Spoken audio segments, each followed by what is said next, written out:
À 18 ans, j'ai mis les voiles. Mais pas ces voiles qu'on hisse sur un mât, qu'on tend, qu'on plie et qu'on replie.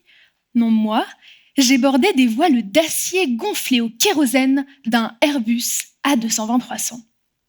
Assise au siège 23A, hublot à droite, je laissais défiler la piste tel un ruban de départ. Mon cap, le Québec.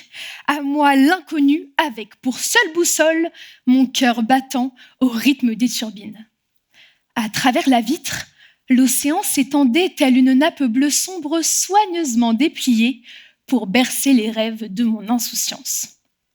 À faire pâlir Jules Verne, et en à peine 12 heures, je venais de traverser l'océan, un jus de pomme à la main et 3 agents de bord pour me servir.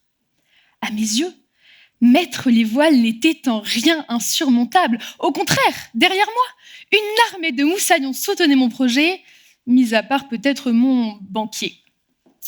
Du border ses voiles des marins du XVIIe siècle au mettre les voiles du XXe siècle, l'expression a toujours résonné comme un appel au départ. À l'aube d'un monde nouveau, chargé de promesses, elle accompagnait l'élan fiévreux des passagers des navires remontant le Saint-Laurent. Mais voilà le problème des mots. Ils sont polysémiques, mais jamais innocents.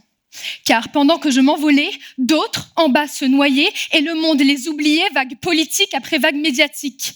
Pendant que je franchissais les portiques de l'immigration en toute sécurité, d'autres affrontaient les vagues prêts à s'y noyer. Pendant que je faisais tamponner mon passeport pourpre et doré, d'autres avalaient l'eau salée de la mer jusqu'à s'y effacer. Excusez-moi, mesdames, messieurs, si je me permets quelques jeux de mots bateaux. Mais croyez-le bien, pour ces émigrés, la partie n'a rien de léger. Elle se joue à quitte ou double. Car entamer une traversée migratoire, c'est engager une mise que nul ne devrait jamais avoir à poser. C'est parier sa vie contre la vague, son souffle contre l'écume, son avenir contre l'abîme. Il a suffi d'une photographie pour que le monde ose enfin prononcer ces mots. Crise migratoire. Cette photographie, c'est celle d'Alan Kurdi. 3 ans à peine, un t-shirt rouge, un short bleu, ses souliers encore aux pieds, il fut retrouvé échoué sur une plage turque, témoin muet de l'horreur qu'est l'exil, souvent forcé. Oh, lui n'embarquait pas, siège 23A. Il n'avait pas de hublot vu océan, pas de billet retour de Foilan.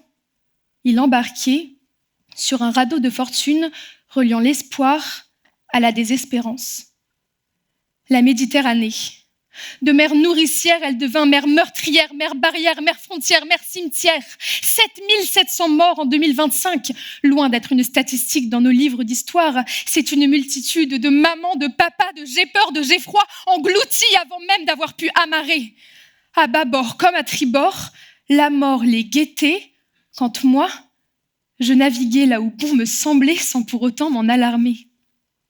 Alors, permettez-moi de vous le demander.